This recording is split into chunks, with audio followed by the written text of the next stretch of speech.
পুরুষ মানুষ অনেকটা খেজুর গাছের মতো। আদর পায় না, যত্ন পায় না, কেউ জল দেয় না, গোড়ায় কেউ মাটিও দেয় না। নিজের পায়ের তলার মাটি নিজেই শক্ত করে অযত্নে অবহেলায় বেড়ে ওঠে।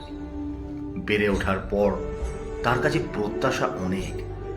তার ফল খুব মিষ্টি, তার রসের জন্য হাহাকার। তার রসের তৈরি গুড় চিনি কয়েক গুণ উপকারী।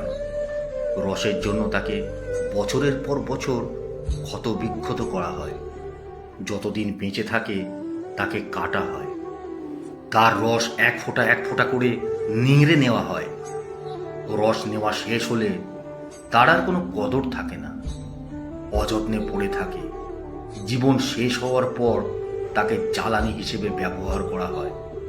মাছ ধরার ফাঁদ হিসেবেও সে অনবদ্য। কিন্তু খেজুর গাছ কোনো অভিযোগ করে না, প্রতিবাদ করে না, কোনো কিছুর প্রত্যাশা করে না।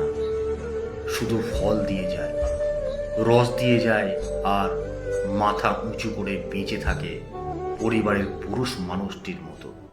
কারণ মাথার ওপর অনেক দায়িত্ব।